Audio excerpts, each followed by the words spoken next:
1971년 6월 30일 밤 11시 30분. 그 당시 생긴 지 얼마 안 된 고급 호텔, 충정로에 있는 대연각 호텔에서 난데없이 쿵 하는 소리가 납니다.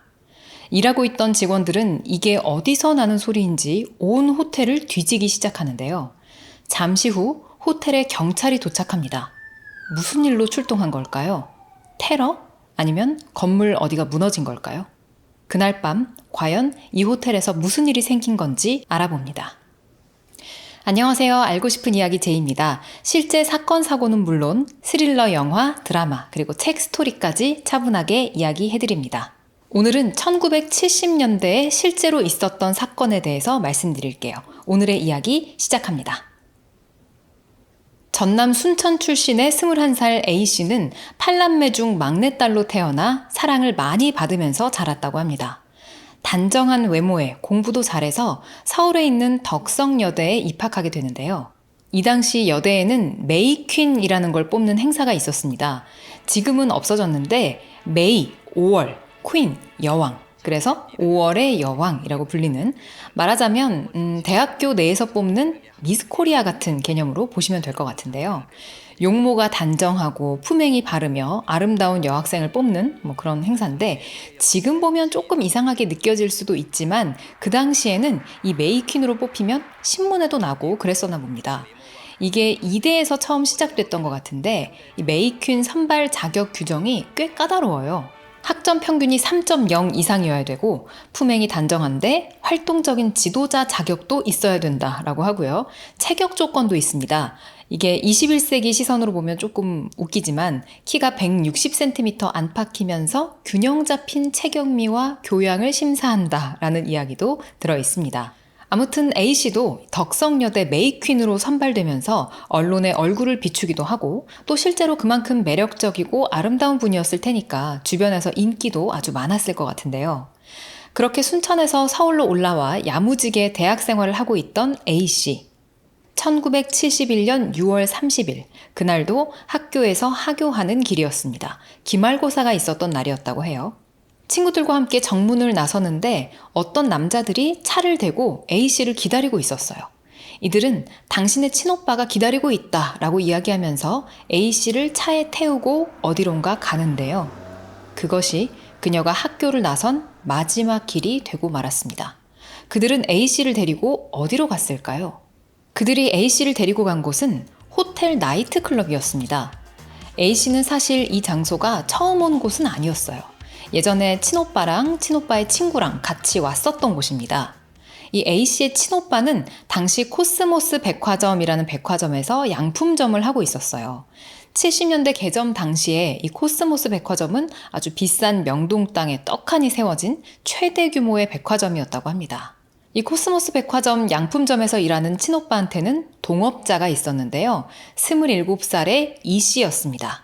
이 E씨라는 사람은 한마디로 좀 돈이 있고 놀기 좋아하는 그런 사람이었는데요. A씨의 친오빠는 자신의 동업자인 E씨한테 A씨, 자기 동생을 인사시켜줬던 적이 있습니다. 이때 E씨가 A씨한테 첫눈에 반해요. 자기 이상형이었다고 합니다. 하긴 대학교에서 메이퀸까지 할 정도니까 외모도 외모대로 정말 훌륭했을 거고, 또 1970년대 대학생이었던 여성이었으니 굉장히 똑똑하고 배운 느낌도 물씬 났을 거란 말이죠. 백화점에서 장사를 하고 있던 이 씨는 나이트클럽에서 가볍게 여러 여자를 만나봤던 경험은 있었지만 이렇게 진지하게 연애 감정을 느낀 여성은 A씨가 처음이라고 합니다. 그렇게 A씨한테 홀딱 빠져버린 E씨는 그때부터 자신의 동업자인 A씨의 친오빠를 매개 삼아서 A씨랑 종종 얼굴을 보고 지냅니다. 처음에는 어색하지 않게 셋이서 봤지만 시간이 조금 지나면서는 단둘이 만난 적도 몇 번 있다고 해요. 하지만 문제는 A씨는 E씨를 그냥 자기 오빠 친구 그 정도? 자기 친오빠의 친구니까 E씨도 그냥 오빠 같은 사람, 그 이상도 그 이하도 아닌 딱 그 정도로만 생각했던 것 같습니다. 이 씨는 애가 달았어요. 자기 눈에는 너무 예쁘고 멋진 이 여자를 누가 채갈까봐 조바심이 났습니다. 이때부터 이거를 사랑이라고 봐야 할지 집착이라고 봐야 할지 애매한 선에서 A씨한테 조금 너무 적극적으로 들이댔었던 걸로 보여요. 막 결혼하자고 프로포즈를 시도 때도 없이 하면서 쫓아다녔다라고 하는데 글쎄 청혼을 사귀지도 않은 상태에서 이렇게 대뜸하나요? 요즘 같으면 프로포즈라고 하면은 이제 두 사람이 꽤 일정 기간 동안 사귀면서 만나고 둘 다 결혼에 대한 어느 정도 공감대가 형성이 됐을 때 그렇게 이미 서로의 마음이 다 확인이 됐을 때 어찌 보면 약간 이벤트성으로 하는 좀 그런 거잖아요. 근데 이 씨는 이 단어 그대로 프로포즈가 이제 제안하다잖아요. 말 그대로 정말 생날것의 제안을 계속했던 겁니다. 서로 그 어떠한 공감대도 형성되지 않은 상태에서 그냥 계속 야 A야 오빠랑 결혼하자 나랑 결혼해주라 이랬던 거예요. 당연히 A씨는 계속 거절합니다. 이렇게 계속 거절을 하는데도 E씨는 또 계속 프로포즈를 했고요. 10번 찍어 안 넘어가는 나무 없다라는 속담을 사람한테 적용시키던 시절입니다. 요즘은 이러면 스토킹이죠. 하지만 이 씨의 입장에서는 참 야속하게도 A 씨한테 약혼할 남자가 생기고 맙니다. 사실 이 정도 되면 이제 좀 포기할 때도 됐는데 이 씨는 아직 약혼이잖아? 결혼은 아니잖아? 이렇게 생각했던 거예요. A 씨한테 계속 연락을 합니다. 그녀가 연락을 받아주지 않으니까 막 이쪽 저쪽으로 연락을 계속 취해보지만 닿지를 않아요. 이 쓸데없는 끈기, 이 포기를 모르는 근성을 그냥 장사할 때만 썼어야 됐는데 한 여자에게 미친 듯이 빠져버린 이 씨가 결국 일을 내고 맙니다. 아까 학교에서 나오던 A 씨를 어떤 남자들이 차에 태워서 친오빠가 기다리고 있다고 하면서 어딘가 데려갔다고 했었죠. 이 남자들은 이 씨가 돈을 주고 심부름을 시킨 후배들이었습니다. 근데 조금 껄렁껄렁한 사람들이었어요. 폭력 전과가 있는. 이들은 이 씨로부터 한 30만 원 정도의 돈을 받고 A 씨를 이 씨한테 거의 뭐 반납치해서 데려가는 심부름을 한 겁니다. 70년대니까 30만 원의 가치가 지금으로 치면은 공이 몇 개나 더 붙는 굉장히 큰 액수였다고 해요. 그렇게 A 씨는 친오빠가 진짜 기다리고 있는 줄 알고 차를 타고 갔는데 가보니까 이 씨만 떡하니 기다리고 있었던 겁니다. 약혼자가 있다고 하는데도 계속 따라다니는 남자가 호텔 나이트클럽으로 자기를 불러낸 거예요. 그것도 거짓말을 하면서. A씨는 달가웠을 리가 없겠죠.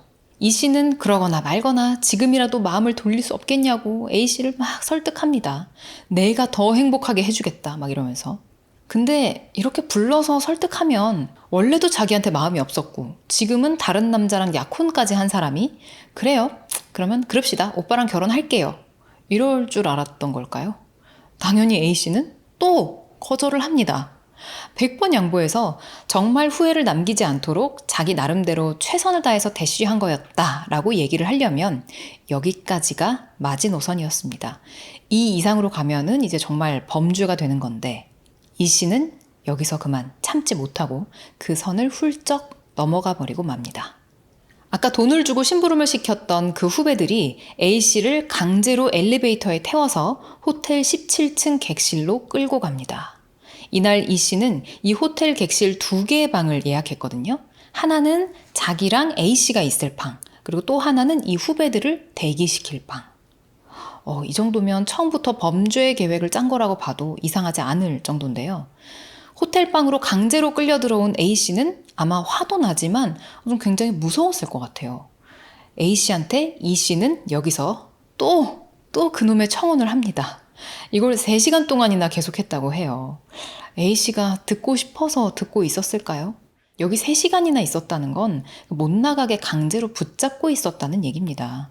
실제로 E씨는 A씨한테 넌 절대로 오늘 여기서 못 빠져나가 라고 말했다고 해요.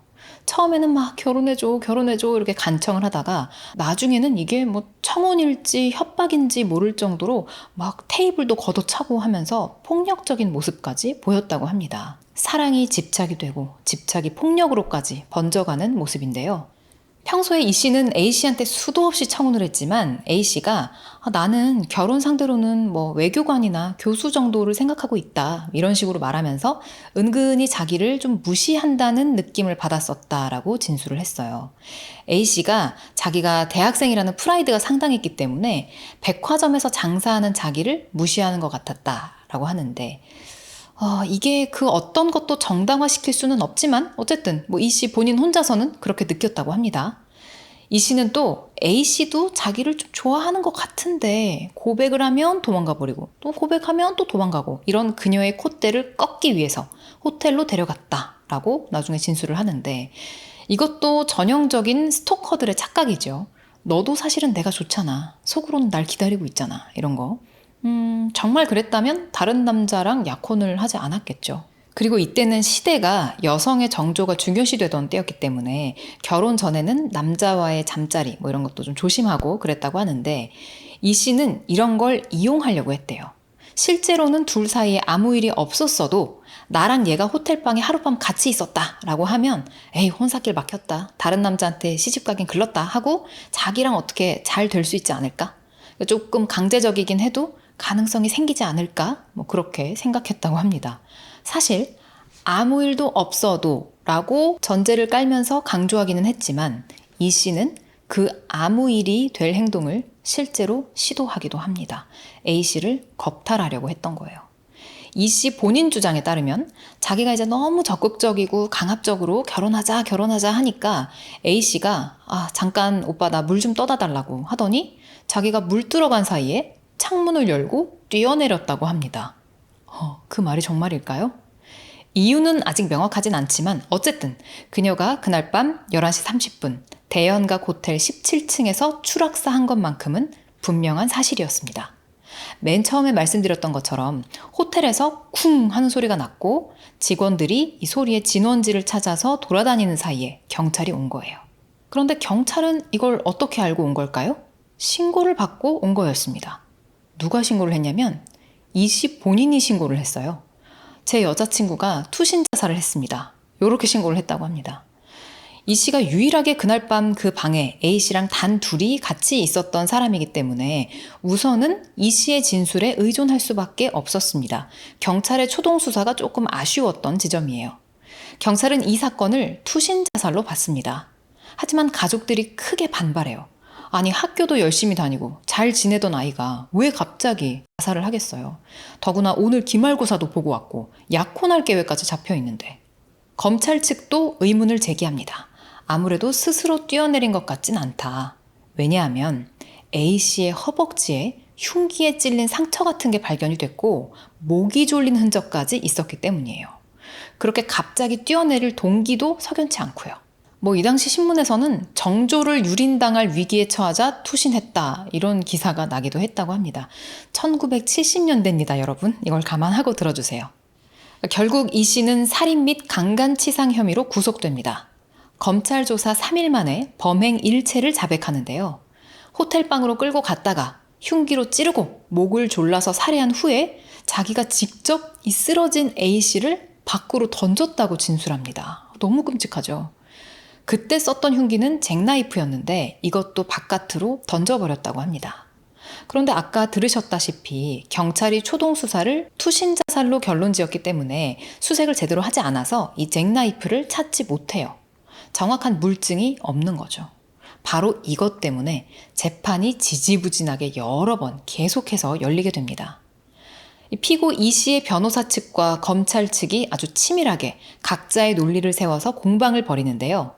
이 씨는 경찰에서 다 자백을 해놓고는 재판이 시작되니까 고문과 강압에 못 이겨서 했던 자백이다 이러면서 자기가 이야기했던 내용이 싹 다 거짓이라고 주장합니다. 자기는 그냥 좀 조용히 단둘이 얘기를 나누려고 했던 것뿐이라고. 조금 무리해서 청혼을 한 건 맞지만 자기가 죽인 건 절대 아니다 라고 말합니다. 증인들의 증언도 엇갈려요. 그날 밤 호텔 룸서비스를 갔었던 직원은 둘이서 전혀 싸운 분위기도 아니었고 화기애애했습니다. 이상한 점은 없었습니다. 라고 진술을 했고, 반면 바로 옆방에 투숙했던 투숙객은 밤 11시쯤 날카로운 여성의 비명소리를 들었다라고 증언합니다. 또 A씨의 몸에 남은 상처를 두고서도 의사들의 주장이 엇갈리는데요. E씨 측 증인은 A씨의 목에 난 상처가 높은 곳에서 추락할 때 생긴 골절에 의한 근육간 울혈이다 라고 판단을 했고, 또 허벅지의 상처에 대해서는 떨어지면서 골반뼈가 부러지면서 그 파편이 피부를 뚫고 나오며 생긴 상처다 라고 봤어요. 또 A씨가 E씨를 거부하고 반항했다면 침대 시트도 좀 어지럽혀져 있어야 되고 피도 여기저기 묻어 있어야 됐는데, 경찰이 현장에 처음 도착했을 때는 실내가 깔끔한 상태였다는 것도 변호사가 강조를 합니다. 하지만 이전에 이 씨가 자백하기로는 이 피 묻은 흉기는 바깥으로 얼른 버려버렸다고 했었고 경찰에 신고하기 전에 본인이 실내를 정돈했다고 말했었습니다. 자, 한편 검찰 측은 A씨의 속옷이 찢긴 채 발견이 됐는데 이 속옷에 난 칼자국이랑 몸에 난 칼자국의 모양이 일치하고 생활 반응 검사 결과 A씨의 몸에 난 상처가 사망 전에 생긴 것이라는 결과가 나왔다는 걸 내세웁니다. 이 생활 반응 검사라는 게 뭐냐면 피해자가 살아있을 때 상처가 생긴 건지 죽은 후에 상처가 생긴 건지를 판가름하는 검사예요. A씨의 몸에 난 상처가 죽기 전에 난 상처라고 판명이 되면 A씨는 E씨에 의해서 고문 혹은 죽임을 당한 거고 그 이후에 난 상처라면 그냥 자기가 뛰어내려서 추락사한 거다. 이렇게 이어지는 거죠. 그러자 반대 측에서는 또 의식이 있을 때는 다리부터 떨어지고 의식이 없으면 머리부터 떨어지는데 A씨 같은 경우에는 머리 부위에 상처나 출혈이 적은 걸로 봐서 자기 스스로 떨어진 거다. 뭐 이렇게 계속 또 주장을 합니다. 양측 다 아주 칼을 갈고 자기 논리를 계속 주장해요. 재판부는 직접적인 물증도 목격자도 없는 상태에서 정황 증거인 부검 결과만 갖고 판단을 내려야 했어요. 결국 선고 공판에서 강간치사죄로 무기징역을 선고했는데 2심에서는 이게 또 무죄가 나옵니다. 근데 대법원은 이걸 또 파기환송 돌려보내요. 여기서 또 놀랍게도 다시 무죄를 내고 이거를 또 돌려보냅니다. 그제서야 무기징역이 나와요. 이게 무슨 일이에요? 지금 몇 번을 왔다 갔다 한 건지. 그리고 결국 마지막에 대법원에서는 징역 10년이 선고됐습니다. 앞날이 창창한 젊은 여성이 한 남자의 추악한 욕망 때문에 목숨을 잃었는데 징역 10년으로 사건이 마무리된 겁니다. 이 사건은 이 여성이 메이퀸이었다는 사실 때문에 언론과 여론의 관심을 더 받았다고 합니다. 근데 사실 그게 여기서 무슨 관련이 있나 싶어요. 그녀가 메이퀸이었든 아니든 젊고 아름다웠든 아니든 억울하고 고통스럽게 죽은 살인사건의 희생자라는 점이 가장 주목받아야 하지 않을까 싶습니다. 오늘은 1971년에 발생했던 살인사건에 대해서 이야기해드렸습니다. 저는 다음 시간에 다른 이야기로 다시 찾아올게요.